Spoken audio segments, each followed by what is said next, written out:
오늘 말씀을 전해주실 강사님은 류영모 목사님이십니다. 류영모 목사님은 제5회기 한교총 대표회장으로 수고하셨고 제106회기 예장 통합 총회장을 역임하셨으며 제27대 CBS 재단 이사장으로 수고하고 계십니다. 이제 목사님 나오실 때 할렐루야로 하나님께 영광을 돌리고 큰 박수로 목사님 맞이하시겠습니다. 할렐루야.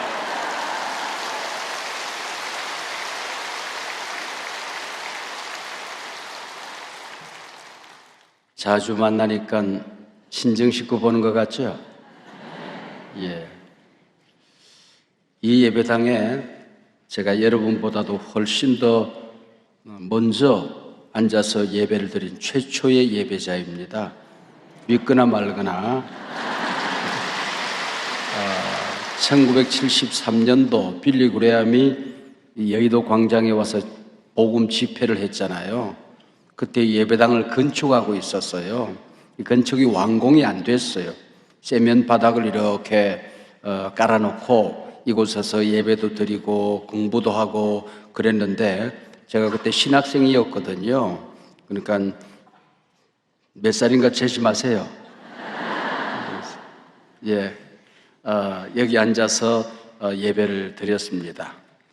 지구역장 세미나에 말씀을 드리는데 6번에 걸쳐서 말씀을 드리게 됩니다.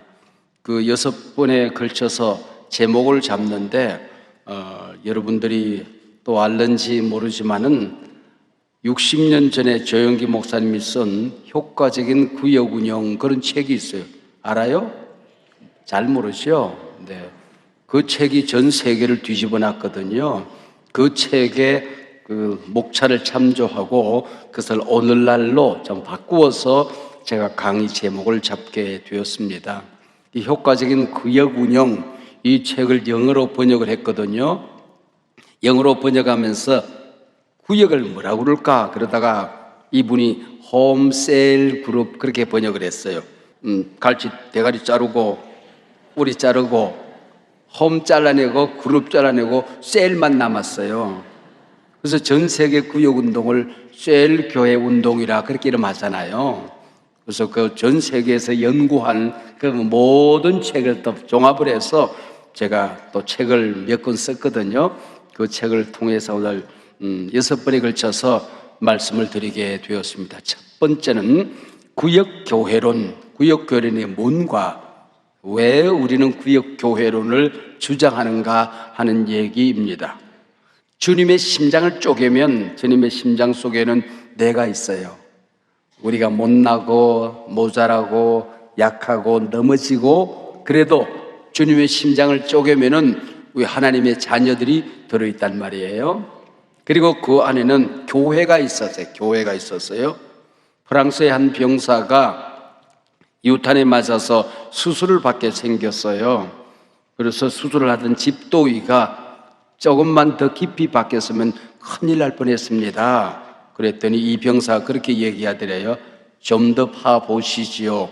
좀 더 들어가시면은 내 심장에는 내 조국 프랑스가 있을 것입니다. 그렇게 얘기를 했어요. 유영모 목사, 내 심장을 쪼개면은 나는 틀림없이 한 켠에는 내 조국 대한민국, 다른 한 켠에는 주님의 몸된 교회가 있습니다. 그런데 우리나라가 평안해야 마음이 평안해져요. 우리나라가 잘 된다 그러면 좋아요. 어떤 교회가 부흥되고 성장된다 그러면 좋아요. 내 심장에 주님이 계시는데 주님이 양손에 대한민국 그리고 한국 교회가 있기 때문에 그렇습니다. 우리 주님의 심장을 쪼개면은 뭐가 있을까? 주님께서는 본문에서 내가 내 교회를 세우리라 그랬거든요. 주님이 쓰신 서역격이 2개가 있어요. 첫 번째는 내 아버지 내 하나님입니다. 항상 내 아버지 내 하나님 그랬어요. 교회는 항상 내 교회를 세우리라. 이 교회는 누구의 교회도 아니에요. 교인들의 교회도 아니고 목사 장로의 교회도 아니고 주님의 교회라고 주님은 끝까지 주장을 하십니다. 사도 바울이 예수 믿는 사람을 핍박하기 위해서 다메섹 도상을 넘어가고 있었잖아요. 주님이 나타나셨어요. 부활하신 주님이에요. 그때 뭐라 그러는 거 아니? 사울아 사울아 네가 어찌하여 내 교회를 핍박하느냐, 그렇게 말하지 않았어요. 사울아 사울아 네가 어찌하여 나를 핍박하느냐 그랬거든요. 주님은 교회와 당신 자신을 일치시켰었어요. 그래서 우리가 교회를 사랑하는 건 주님을 사랑하는 거예요. 교회를 섬기는 것은 주님을 섬기는 거예요. 주님이 다 갚으신다고요. 아신다고요. 기억하신다고요. 기록해 놓으셨다고요. 이 교회라고 하는 겁니다. 얼마나 귀한 겁니까? 그런데 교회는, 이 성경에서 교회에 그랬을 때에 교회는, 초대 교회는 구역이에요. 이렇게 모여서 함께 있는 큰 예배당에서 함께 모이는 이런 대형 교회가 아니라 구역이 교회였단 말이죠. 성경의 교회라고 하면 다 그거예요. 그래서 사도행전에서 보면은 마리아의 집에, 루디아의 집에 있는 교회, 아굴라와 브리스가와 그 집에 있는 교회, 골로새서 그 여자의 집에 있는 교회, 빌레몬서 아키포의 집에 있는 교회, 다 집에서 구역 예배를 드리는 그게 교회다, 그렇게 이름하고 있어요. 한국 교회가 지금 모든 것이 위기라고 그러잖아요. 위기 아닌 것이 없는 전방위적인 위기라고 하는 말을 쓰는데, 우리나라, 우리 기업, 또 자영업자들, 학교, 우리 다음 세대, 위기 아닌 것이 없잖아요. 모든 위기 상황에서 본질로 돌아가자, 그런 말을 하잖아요. 본질로 돌아간다고 그랬을 때 첫 번째는 back to the Bible. 성경에 있으면 한다. 성경에 없으면 안 한다. 복잡하지 않아요. 간단해요. 두 번째는 초대 교회로 돌아간다는 겁니다. 초대 교회가 교회라고 했을 때 어떤 교회일까? 그걸 가지고 우리가 교회를 새롭게 세우자 그러거든요. 사도행전 2장 43절에서 47절에 보면은 초대교회가 어떻게 생겼는가 그림이 나온다. 그 첫 번째 43절에 보면은 기사와 표적이 날마다 일어났다 그랬어요. 이게 여러분 예수 믿고 기도할 때에 여러분 기적이 일어나지요. 기적을 경험하셨죠? 예수 믿고도 기적을 경험한 적이 없다. 그거는 기적입니다. 그 흔하지 않는 기적이에요. 기도했는데, 믿었는데, 성령이 함께 하시는데 기적이 일어나지 않는다. 그거는 기적이라니까. 여러분, 그래서 이 구역이, 여기서 시작된 구역이라는 말이 셀이 되기도 하고 사랑방이라고도 하고 다락방이라고도 하고, 또 우리 교회는 목장 그러거든요. 이름이 굉장히 다양해요. 순 그런 데도 있어요. 이게 뭘까? 흰말이나 백말이나 궁뎅이나 엉덩이나 같은 거예요. 궁뎅이는 어떻게 생겼나, 뭐 엉덩이는 어떻게 해서 그럴 거 없어. 다 같은 거야. 근데 조금씩 달라. 흰말과 백말이 조금씩 달라. 근데 강조점은 다르지만은 이게 다 같은 말이다, 그런 얘기입니다. 한국 교회가 구역이 생긴 그 태동된 그 역사적인 배경이 있어요. 우리 한국 교회사에 명장면들이 참 많거든요. 그 명장면 가운데 첫 번째는 3.1운동입니다. 3.1운동. 그리고 두 번째는 평양대 부흥운동이거든요.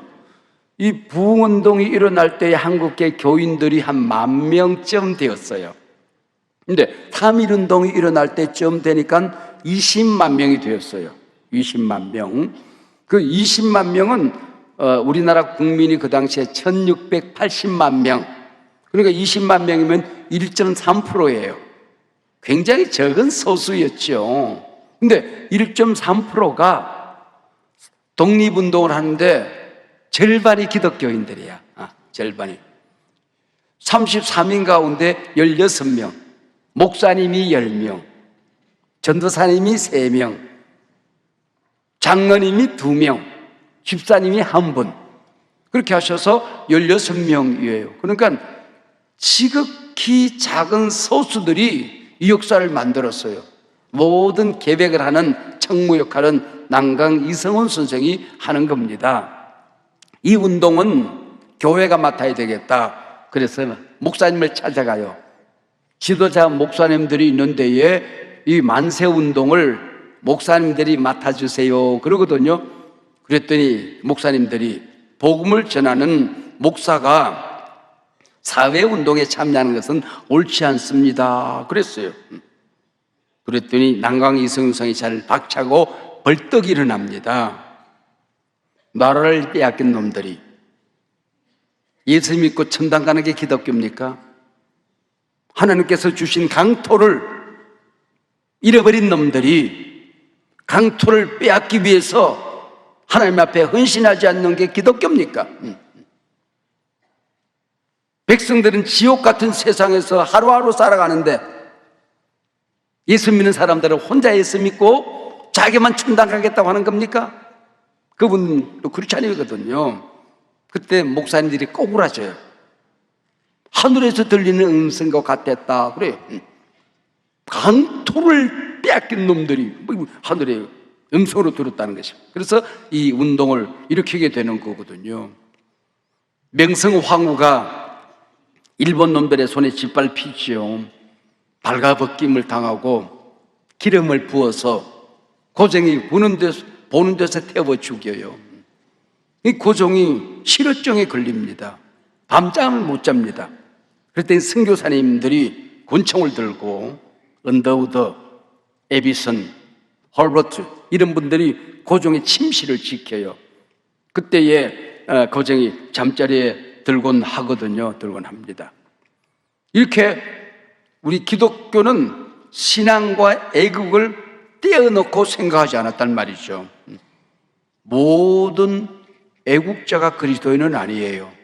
그러나 모든 그리스도인은 애국자이시거든요. 이 운동이 3.1운동이에요. 기독교가 주도했던 백성을 다스릴 수 있는 조직이 전혀 없어. 정부도 없고 관료도 없고 어떤 조직도 없이 있을 때에 어떻게 이 운동이 전국으로 활화산처럼 여원의 불길처럼 번져갈 수 있었나? 교회가 있었던 거예요. 교회와 교회가 연결을 해서 3.1운동이 일어나게 된 겁니다. 그리고 고종이 죽어요. 고종이 돌아가셨는데 얼굴로 온몸으로 푸르게 온몸이 변하는 거예요. 입을 벌려봤더니 혀와 치아가 다 녹아서 없어졌어요. 이건 독약, 독살이다. 그래서 전국에서 인산일 고종의 장례식이 3월 3일이에요. 전 세계에서 물밀듯이 밀려온단 말이죠. 근데 파고다 공원에서 젊은이들이 모여서 밤을 새우면서 기다리고 있습니다. 근데 이러다가는 일본의 총칼 앞에 죽는 것은 우리 젊은이들이겠다. 그래서 하루를 당겨요. 3월 2일이에요. 근데 그날 또 주일날이네. 16명이 주일날 우리는 예배 드리는 시간에 만세하고 나갈 수가 없습니다. 나라를 살기 위해서 목숨을 걸듯이 예배를 지키기 위해서 우리는 목숨을 거는 사람들입니다. 그래서 또 하루 당겨. 그래서 3월 1일 토요일이 되는 겁니다. 토요일이 되는 거예요. 이것이 3일 만세운동이거든요. 이것이 바로 윌슨은 장로님이에요. 민족 자결주의. 그리고 3.1운동. 이것이 확산되어져서 상해 임시정부가 만들어지지 않습니까?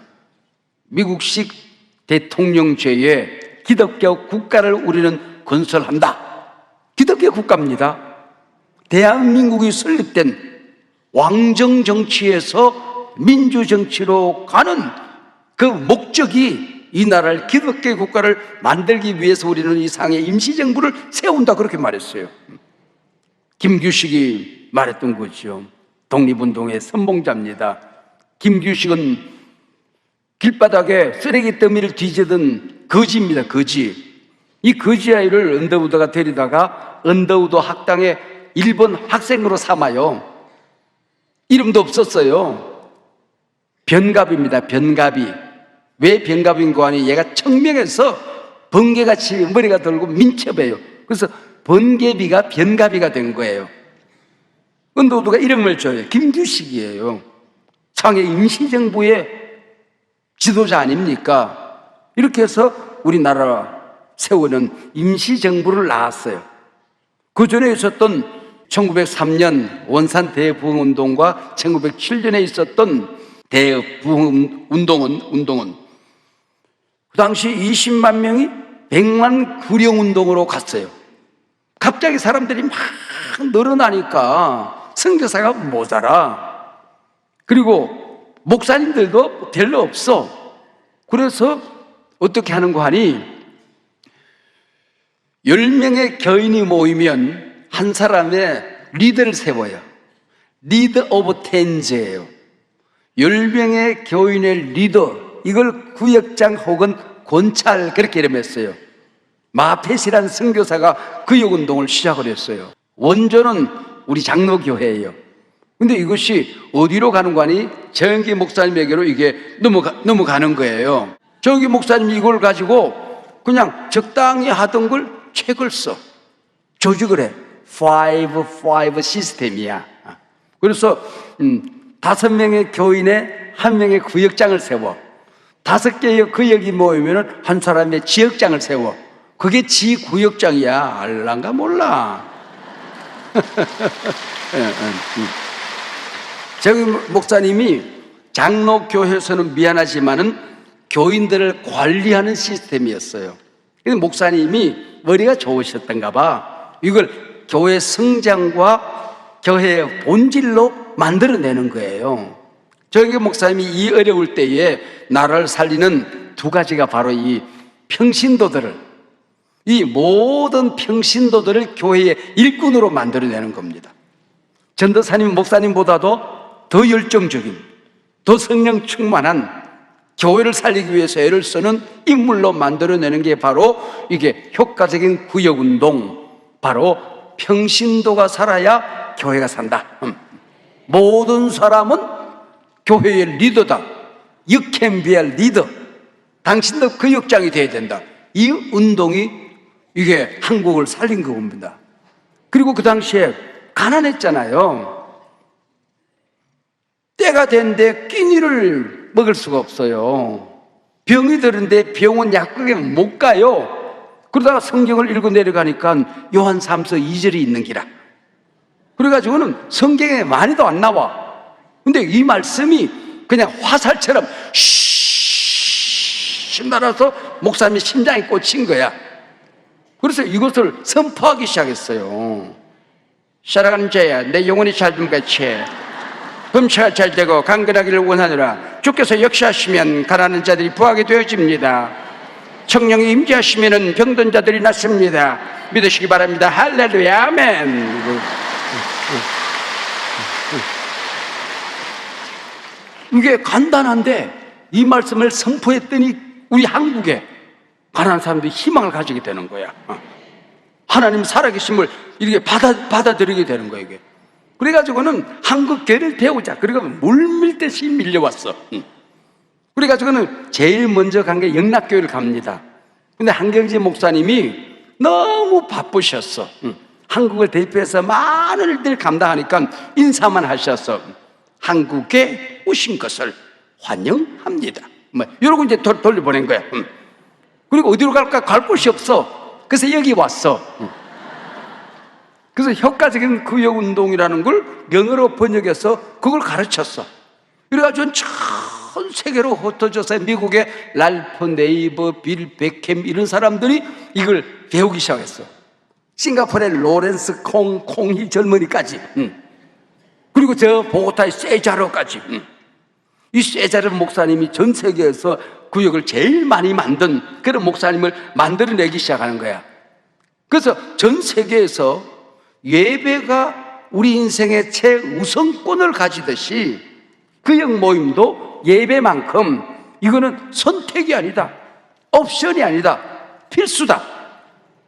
길바닥에 많은 자동차들이 있지만은 불이 났을 때에 위급한 환자가 섰을 때 앰뷸런스가 달리잖아요. 외용 달려가거든. 그러면은 그 외용 소리가 뭔 소리? 비켜라, 비켜라, 비켜라, 큰일 났다, 비켜라, 비켜라, 비켜라, 다 비켜줘. 우리가 교회에서 예배를 드려야 돼. 구역 모임을 해야 돼. 그러면은 다른 모든 것은 비켜야 돼. 비켜라, 비켜라, 구역 모임 가야 된다, 비켜라, 비켜라, 이러고 비켜주는 거야. 최우선권을 가진 게 구역운동이 된 거다, 그런 얘기죠.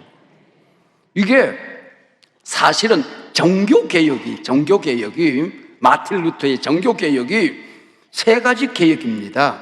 세 가지가 교리의 개혁, 믿음으로 의롭다함을 얻는다, 칭의 justification입니다. 교리의 개혁입니다. 이게 우리가 구원받는데 믿음 하나면 충분하다는 겁니다. 하나님의 은혜면 충분하다는 거예요. 다른 게 끼면 안 된다는 거예요. 이게 교리 개혁입니다. 두 번째는 모든 사람들은 만인 제사장에 의하여 자기가 직접 하나님 앞에 나가서 예배한다. 중간에 사죄가 있어야 회개하고, 사죄가 있어야 성령이 임하고, 그게 아니야. 하나님 앞에 직접 나가서 내가 기도하면 하나님이 들으시고 응답하신다는 겁니다. 내가 기도하면 내가 성령을 받는다는 거예요. 이게 바로 예배거든요. 예배 갱신이거든요. 개혁이거든요. 세 번째가 사역의 개혁이라고 하는 것입니다. 이게 뭔가 하니 평신도는 사역자다 하는, 모든 사람들이 예배하듯이 교회에 자기가 자기 은사로 하나님을 섬기는 사역이 있어야 된다, 그 얘기예요. 그게 바로 만인 제사장 사역이라고 하는 것입니다. 이 구역 교회의 교회로는 가족이에요. 가족. 교회는 가족이다 하는 것이거든요. 근데 교회가 빌딩이다, 건물이 아니에요. 장로교, 순복음교단, 교단이 아니에요. 조직이 아니란 말이죠. 교회는 하나님의 가족이다 하는 겁니다. 이 가족됨을 지키는 게 교회예요. 요즘 핵가족 시대잖아요. 핵가족 시대. 그래서 핵가족 시대에는 우리나라가 한 사람 두 사람 사는 핵가족 시대가 되니까 북한이 못 밀고 내려와. 집집마다 핵이 있네, 이게 막 이래서. 그러니까 내려올 생각을 못 해. 이 핵가족 시대에. 교회가 행복하게 서로 가족됨을 지켜가야 되는 겁니다. 집에서도 그러고 교회에서도 그러고 어르렁거리면 안 돼. 그러면 가족이 가축이 되는 거야. 제가 이 구역 운동을 펼치면서 장로신학대학에서 목회학을 가르쳤는데 제목이 대한목회 그래요. 목회가 있는데 요즘 목회가 어려우니까 대한목회, 교회를 새롭게 하는 또 다른 목회가 있는, 대한목회 아니다. 구역목회는 본질목회다. 본질목회. 주님이 세우셨던 목회라고 하는 것은 바로 본질을 지키는 거다, 그런 얘기죠. 열심히 한다고 되는 게 아니야. 원숭이란 놈이 물가에 내려갔어요. 보니까 그 물고기란 놈들이 물에 빠져가지고 저 다리도 없는 것들이 불쌍하게 물에 빠져서 나오려고 막 몸부림을 한다고 생각을 한 거야. 물고기는 놀고 있는데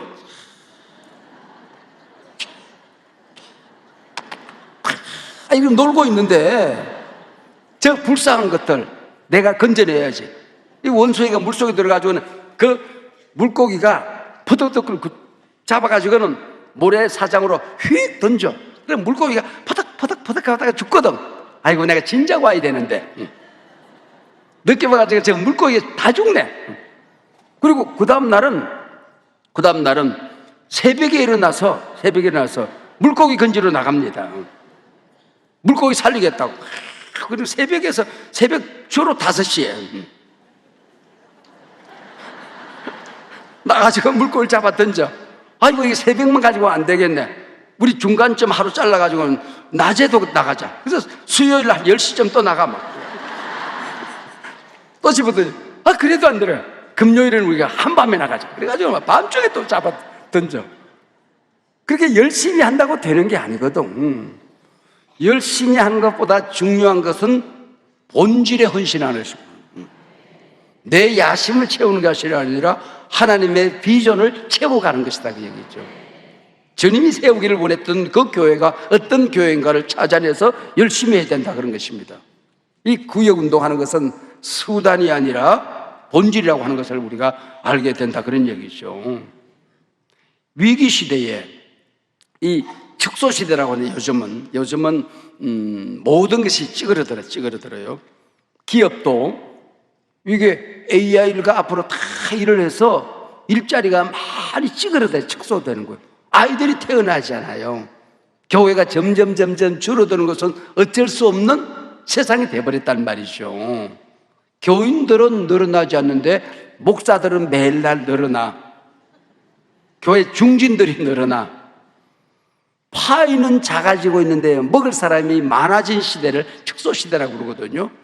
그리고 우리가 지금까지 살면서 듣지도 보지도 못했던 이상한 세계를 몇 년 전에 우리가 다 경험했어요. 그게 뭐예요? 팬데믹 시대. 이 코로나19 팬데믹 시대를 거쳐왔단 말이죠. 그런데 모든 교회들이 다 찌그러지고 빠그라지는데 유독 어떤 교회는 예배에 못 모여. 근데 봉헌이 줄어들지 않아. 온라인으로 예배를 하는데 교인들이 더 열심히 모여. 그리고 소그룹이 막 열심히 모여져. 조사를 해보았더니 어떤 교회가 이 위기 속에서 성장되느냐? 소그룹이 있는 교회라는 게 정답이었습니다. 구역이 찌그러지지 않는 교회가 위기 시대를 견뎌낸다는 거예요. 중국의 공산당이 심심하면 교회를 한 번씩 핍박합니다. 지금도 선교사를 다 내보내고 그 3자 교회만 인정하고 지하 교회를 인정하지 않는 그런 위기 시대를 지금 맞이하고 있습니다. 근데 희한하게 지하로 들어가서 구역이 모이는데 목사도 없어. 근데 구역만 남았는데 성장이 1배, 2배, 3배, 4배, 5배, 6배, 7배, 10배 성장하는 거야. 위기 시대가 와도, 팬데믹 시대가 와도, 모여서 예배하지 못하는 시대가 와도 주님 오실 때까지 끝까지 살아남아 함께 교회를 지키는 성령이 친히 목회하시는 그 교회가 구역이 살아있는 교회입니다. 할렐루야. 여러분, 이게 바로 우리가 알고 있는 그런 위기시대 교회입니다. 요즘은요, 글로벌 노스 시대가 아니고 글로벌 사우스 시대가 펼쳐지고 있어요. 기업을 하시는 분들, 그동안 미국, 중국, 일본, 한국, 유럽, 글로벌 노스들이 교회도 성장되고 산업도 이끌어갔어요. 지금 거기는 다 성장이 거의 멈춰지고 있어요. 이 글로벌 사우스들, 아프리카, 그 다음에 남미, 그리고 저 아시안 국가들, 이 나라들이 오히려 미국과 중국의 눈치를 안 보고 경제가 급성장하고 있어요. 마청은 인도예요, 인도. 근데 이슬람 국가들에서 이런 일이 일어나는 거예요. 인도보다도 4배가 더 큰 나라가 있어요. 어떤 나라인지 아세요? 인도네시아. 인도가 네시아. 이 나라 인구가 전 세계 4위. 그리고 이슬람 국가입니다. 전 세계에서 이슬람 인구가 가장 많은 나라야. 섬이 17,800개요. 17,800개요. 여기서 경제가 성장되고, 인도네시아를 대표로 말하는 겁니다. 경제가 성장되고 이슬람 국가들에게 대형 교회들이 일어나고 있는 거예요. 이게 참 이상한 현상들이 지금 일어나고 있는 겁니다. 그래서 인도네시아 하면은 보르네오 가구밖에 생각이 안 나. 근데 요즘은 그래 원자재 안 팔아. 조코이 대통령이 전부 다 이게 산업을 재건해가지고는 제조업을 막 넓혀가지고 부가가치를 높여서 전 세계에 지금 막 퍼뜨리고 있거든. 그 나라에 지금 목사님이 막 전 세계를 다니면서 그런 걸 점검하고 부흥운동을 일으키시는데 거기에 왜 가느냐? 거기에 불이 붙어야 지구촌이 복음화 되어지게 가시는 거예요. 이게 작은 일이 아니라고 하는 겁니다. 오바자 목사님, 아발레버 교회 에디레오 목사님, 이런 분들이 구역운동을 통해서 역사를 일으키고 있는 겁니다. 이게 예배가 살아나고 구역이 살아나는 목적은 먹이를 낚아채기 위해서 독수리가 하늘을 나르는 거잖아요. 엄마 독수리가 애기 독수리를 키우는데 애기 독수리가 그러더래요. 엄마 우리 독수리 맞지? 그럼 독수리지. 또 그 다음날 엄마 우리 독수리 맞지? 그럼 독수리지. 매일 똑같은 질문을 하니까 독수리가 새끼 독수리를 탁 찍으면서 그래 이 닭대가리야.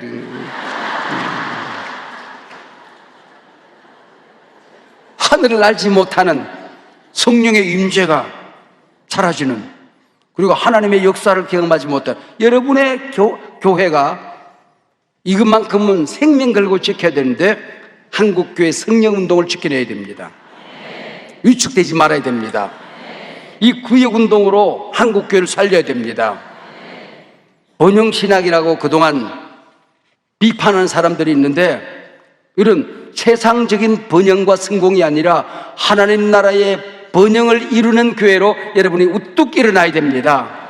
이게 바로 이영훈 목사님이 담임으로 계시는 동안에 여러분 교회가 이루어야 될 지구 끝까지 교회를 지켜내야 될 지상과제입니다. 그 이영훈 목사님을 통해서 지금 통전적인 신학, 이게 한국교회를 이끌어가고 있습니다. 이걸 여러분들이 기억을 하셔야 돼요. 복음주의와 은사주의, 이 하나님의 말씀을 지키는 것과 함께 은사를 지켜내야 되는 이 통전적인 신학으로 여러분의 교회가 우뚝 일어서야 됩니다. 기독교의 본질 가치를 지키는 보수도 지키지만은 그러나 개혁적인 새 시대의 미래를 이끌어가는 교회로 여러분들이 우뚝 서기 위해서는 하나님의 말씀과 함께 성령의 능력을, 성령의 임재를, 그리고 또한 이 카리스마 은사를, 성령의 은사를 지켜내셔야 됩니다. 그래야 죽은 교회가 살아납니다. 주저앉은 교회가 일어납니다. 넘어진 교회가 일어납니다. 여기서 붙었던 불이 한국교회를 태웁니다. 세계교회를 태웁니다. 주님 오실 때까지 더욱더 멋지게 쓰임받는 교회가 될 줄로 믿습니다.